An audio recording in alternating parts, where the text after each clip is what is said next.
Well, hi, I think it's time for another power metal banger powered by ChatGPT. Just beforehand, should you hear some noises like Godzilla farting bricks or something similar, well, you can assume that's either me or the neighbors next door because they just randomly decided to drop a new house on there.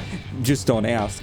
Well, anyway, today's song is gonna be Beyond the Sunrise. Just have to check a bit more closely if we're actually in focus this time, because I'm a bit paranoid since last episode. I don't know what happened there. Well, anyway, today's song, I hope a bit a different mood here. 6.5 minutes. Sounds nice. Let's go.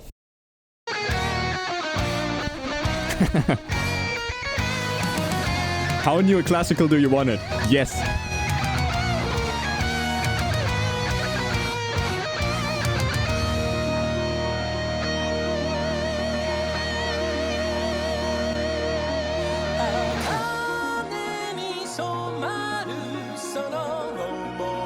It has to swing to it.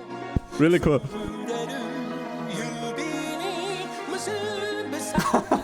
Oh, jeez.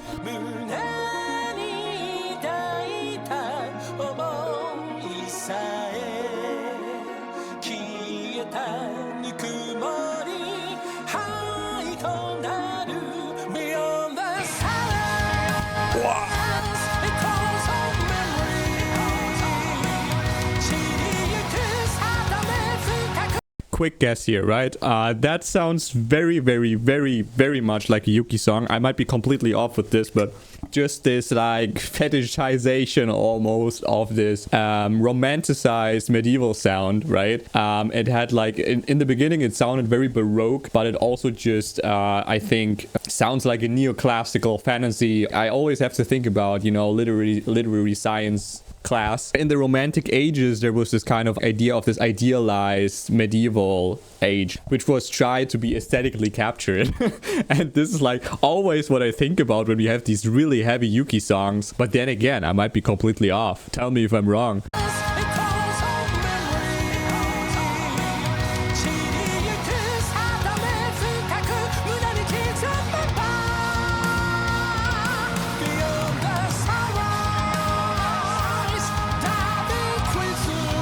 It's a really energetic and heroic mood.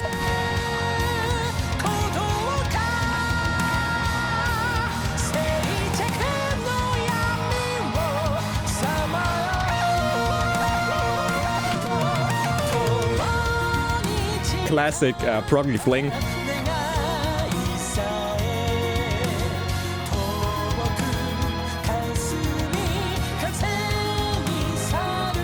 Dig the groove in combination with the harp, if you hear the harp.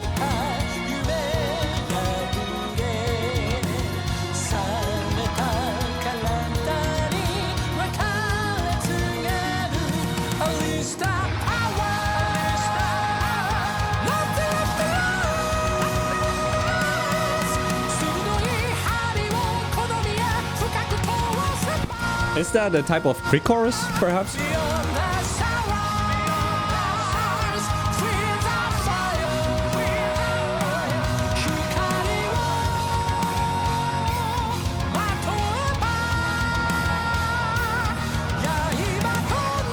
I like this syncing thing they're doing there. This is like really one of the most memorable things for me from Pokemon soundtrack. I sometimes reference Pokemon soundtrack. Perhaps that's even like an influence in there, since I know there are like influences from video game soundtracks according to Shu, but it just has this very sentimental character to it, as if you're like sentimentally looking at a sunset or something. Yeah, what's really catching me here as well is just like I think the sound texture aesthetically in combination with the groove, right? Because it just has this, I don't know, swinging thing going on to it, which brings a really cool drive into it. And in combination with this like medieval thing, I also really like the harps here. This always reminds me, I think especially harps remind me a lot of, again, Final Fantasy soundtracks, like let's say like early 2000s. And yeah, I don't know, it brings some very cool vibes and memories, I think. Also, since like this is also the time precisely where this band was formed, right? So there's kind of these aesthetic ideas, I think, which just linger a bit.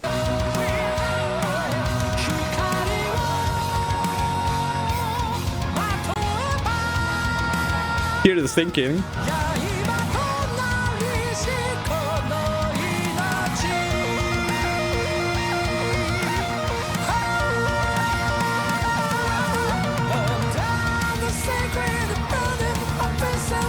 So this is the chorus, right?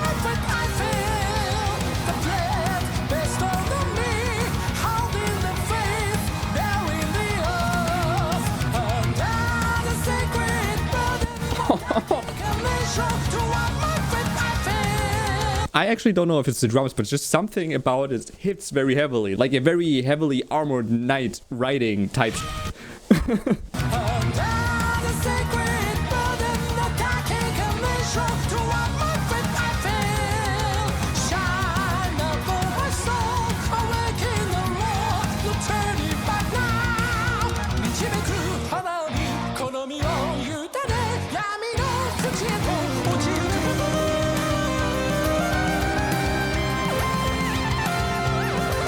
Whoa.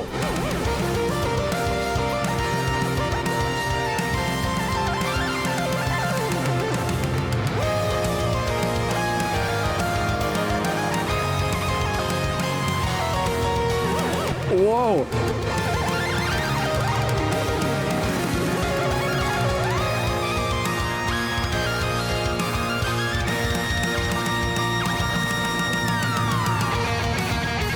That was a bit of that Pantheon feel to it again.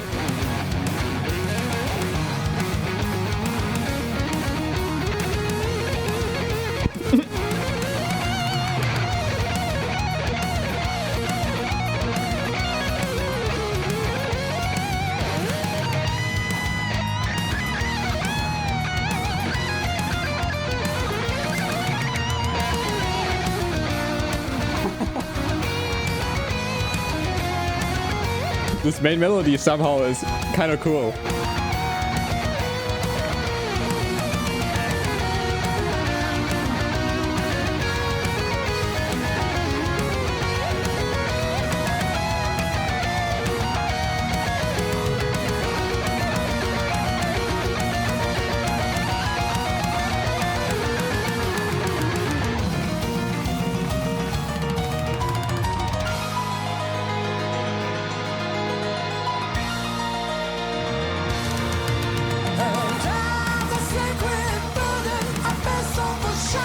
I think what you played, again, wasn't really original in that sense, but I think what's really important or like sticking out to me is like just, you know, the mood this generally chooses. And I think even if he falls back to his typical shred licks and bluesy lines or whatever, I think it felt a bit more tasteful here than in some other songs.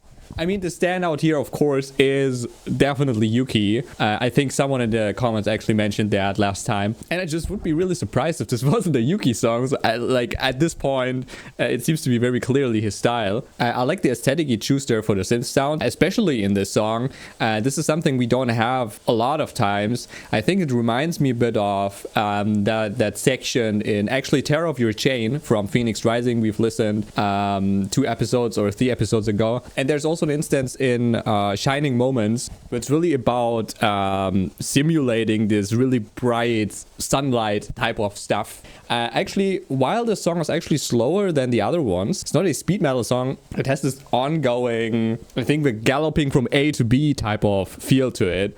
But just something about it has this weight to it that it actually sounds really heroic. I think that's pretty much the main kicker for me at this point. Yeah, let's continue just a little. But I think as usual, we're gonna take another look at the solo later. Very moody here.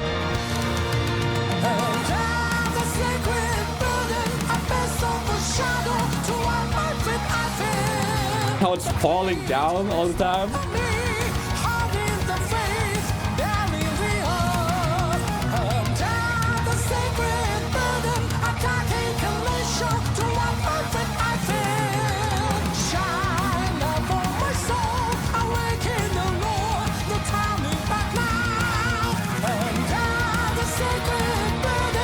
Drums coming in a bit heavier.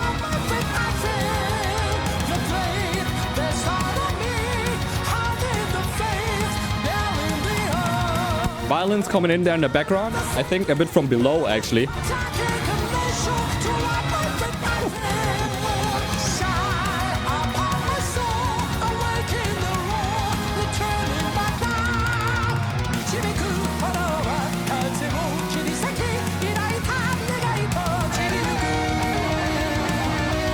This type of feel is something Rhapsody, like the band, likes to do a lot as well.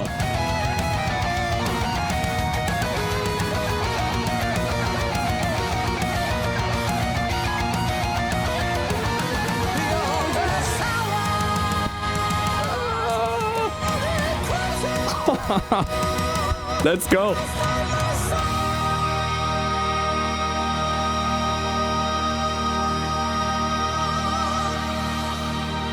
That was awesome. That was an awesome outro. Like, I didn't even expect that at this point. I think it was kind of needed in this song because the chorus came a bit often and it didn't really like hit, right? I think the chorus was one of the more... It's one of those songs where the chorus is rather a cool off. So I think getting a bit more intense in the end makes actually total sense and perhaps prepares for the next song, which is called Break the Silence.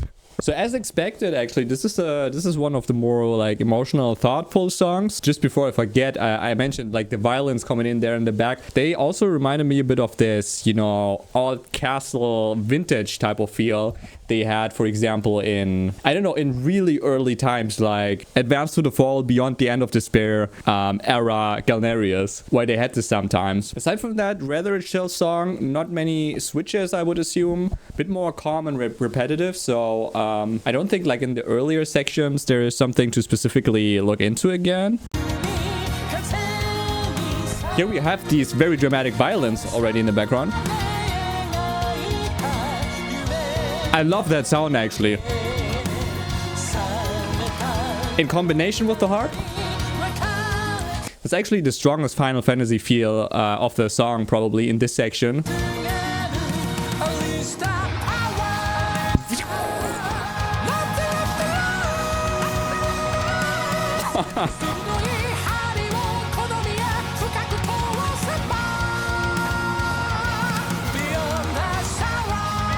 Again, awesome production, impressive, like, you know, feels like a big space there with a background arrangement and stuff. Yeah, and the solo, guys.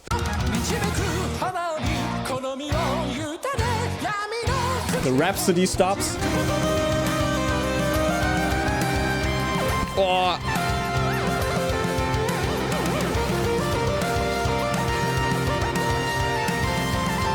Slowly ascends upwards.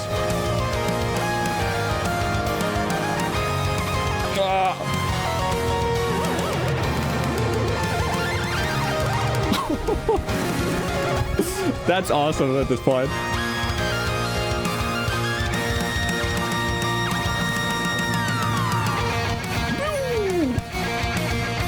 That was actually an extremely cool section, in my opinion. It started off with this kind of darkish mood in the very beginning, right? And it just incrementally went upwards. This is also like an idea throughout the entire song. I think that it has these steps also in the chorus where I said, you know, it's dropping down. It's not dropping down like smoothly or fast or anything. It's dropping down in these steps. And it makes those stops, those Rhapsody stops, how I called them. So it has this very clear ascending, descending motion to it, which is pretty cool. Here it has this darker, and then here it starts to get a bit more uplifting. And then there's a constant rising going on.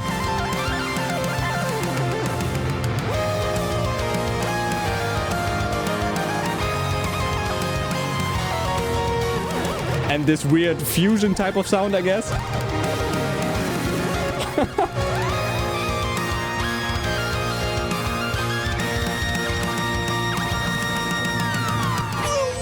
And he drops down.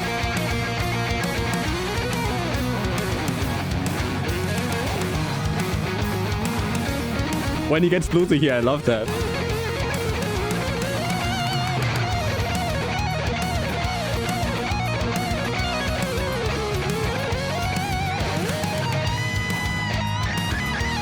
Bring in a bit of the drama.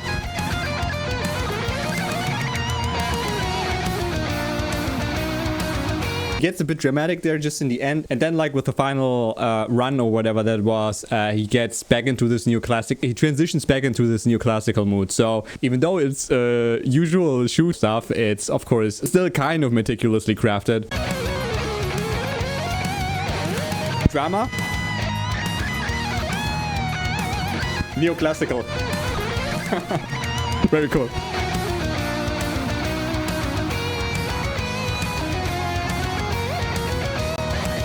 Right, you couldn't mod to this type of stuff, but it somehow has this drive to it.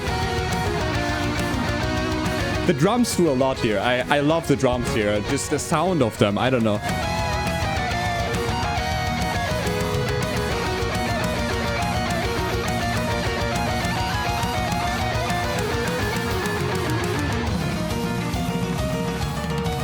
Cool transition with the piano.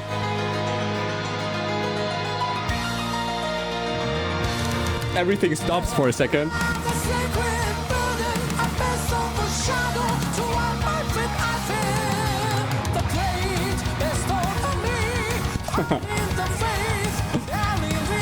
Missed that sound for a while. I think the closest thing we had most recently was, yeah, well, the last big Yuki song, which was In Water's Case, if I remember correctly, which is actually like one of my favorites from the last album. Pretty cool song. I like that as well. So yeah, I guess just the outro another time, and then we got it.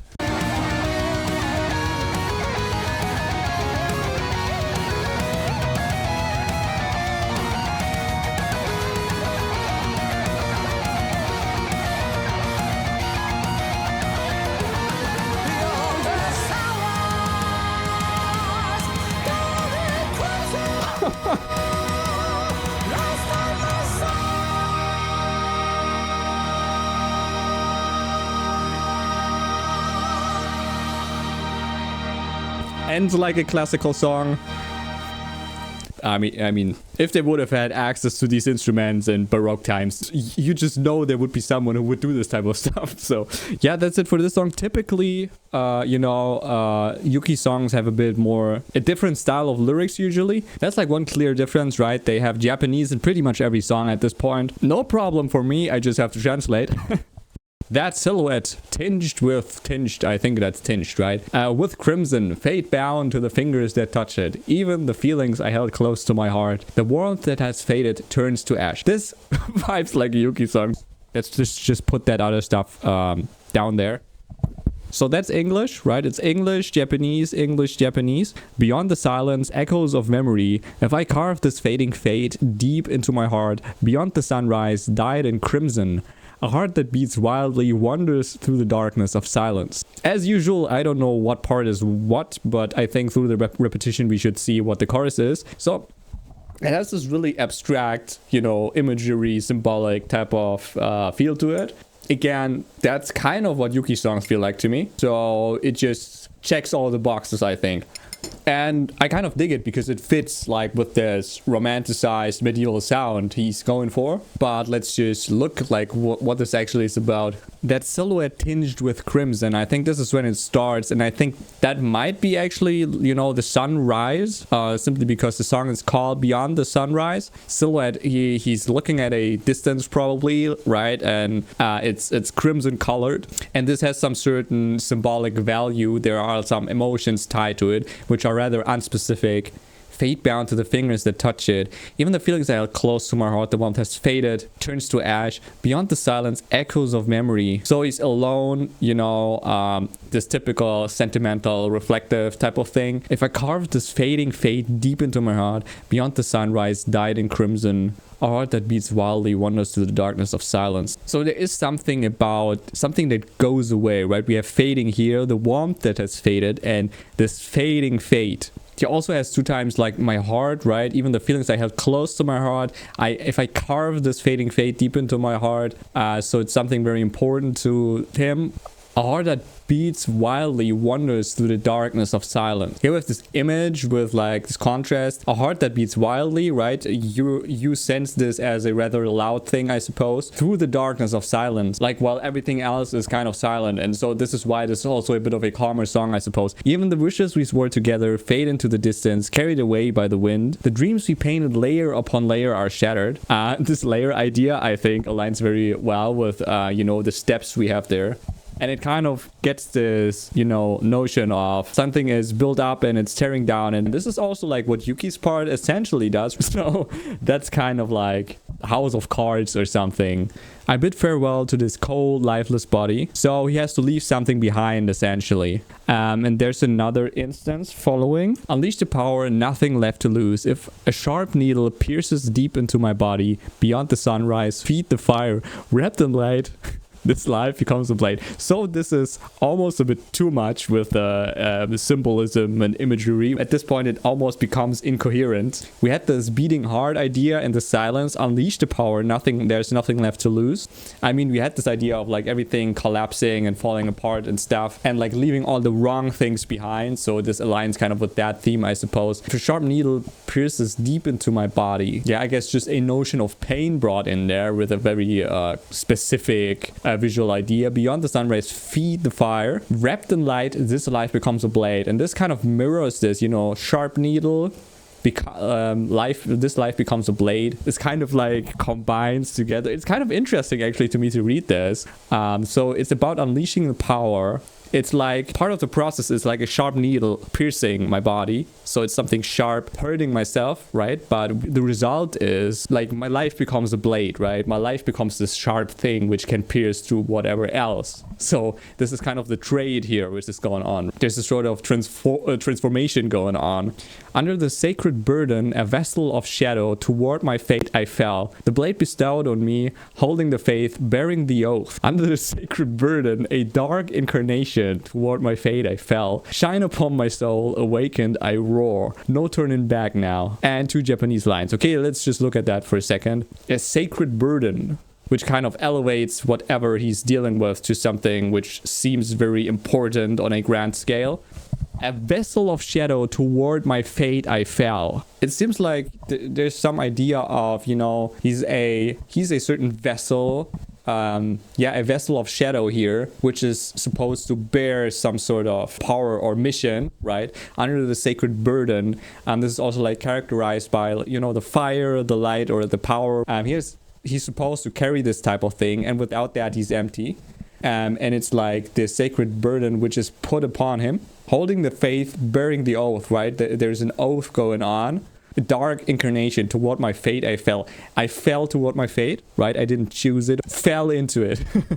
And now I just have to follow it, essentially. That's also a line, I think, which is encapsulated in the song pretty well. Shine upon my soul, awakened I roar, right? Now that I am filled with this purpose, there's this energy now, no turning back now. So now the Japanese lines. I surrender myself to the guiding flame and fall into the depths of darkness. And this is also this paradoxical opposite type of thing, right? I surrender myself to the guiding flame. And this is something which is rising upwards. We just have to think about Yuki solo, but about the entire song essentially. This is what's guiding me upwards to something positive, to a new horizon or whatever. But at the same time, I fall into the depths of darkness. I think it's the darkness of the unknown. Like, I don't know. I'm kind of just letting myself drop. And this enables me to follow this fate, this guiding flame. I just have to let go, essentially. I think this is the idea with this, and fall into the depths of darkness at the same time. Yeah, but I think that might be the idea of the song in general, right? So this kind of like uncertainty and things are really bothering me and everything, but just this letting go idea and just follow what guides me intrinsically to get a grasp of that again. Under the sacred burden, a vessel of shadow, toward my fate I fell. The blade bestowed on me, holding the faith, bearing the oath. Under the sacred burden, a dark incarnation, toward my fate I fell. Shine upon my soul, awakened I roar. No turning back now. Under the sacred burden. So it's this repetition of the two things we had so far. A vessel of shadow, toward my fate I fell. Did we have all of that actually? A vessel of shadow? And then we just have repetition on repetition, I suppose. The blade bestowed on me, holding the faith, bearing the oath, under the sacred burden. A dark inclination to what my fate I fell. Shine upon my soul, awakened, I roar. No turning back now. The guiding flame cuts through the wind and embraces the wishes it holds as they fade away. That's an interesting line. Probably one of the most interesting lines in the context of the song. Or the most interesting two lines. So we have this idea of the guiding flame, right? Which was characterized throughout the entire song. Which is like the central driving force, compass, whatever. A source of energy as well. It cuts through the wind. I think we had this sort of windy idea in the beginning. And also that things fade away. This is also, I think, a pretty Yuki, but I also think a Yamabi-like idea. There's, you know, wind, kind of a metaphor for time, which carries away things which are now of the past and now gone and far away and whatever. I think that's the wind type of idea here. It cuts through the wind and embraces the wishes it holds as they fade away. So it uncovers these wishes, these fading wishes, which were the problem in the beginning of the song. But it at least illuminates them, right? At least they become visible. And we can do something with them, which is better than just everything fading away without us even noticing, I guess.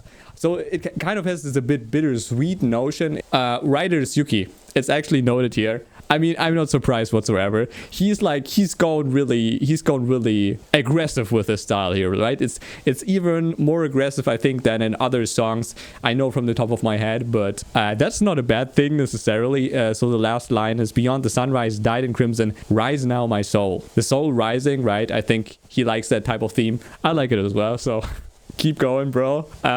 Seriously, I'm a bit of a fanboy, so yeah. Nice song, bit complex to tear apart, but that's always kind of interesting to me, especially those songs which are not that obvious. I think, like, you know, there are different styles.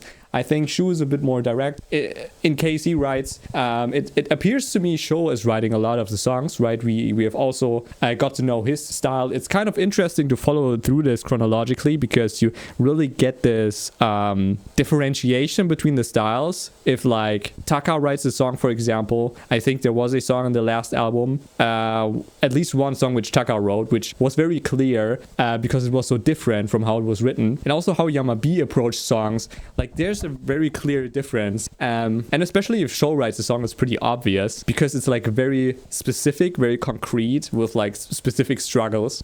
So you especially see this contrast here very well, which is really cool and interesting, I think, and something which totally went under my radar, obviously, because I didn't look at the entire lyrics. That was today's episode. I hope you could take away one or two things as well from this. Perhaps the Renault, like I didn't hear any Godzilla noises, but that might be because of the headphones. Perhaps we will catch some next time. I hope you'll tune in then. As mentioned already, the next song is Break the Silence with an exclamation mark. I think that's gonna be loud. See you then. Peace out.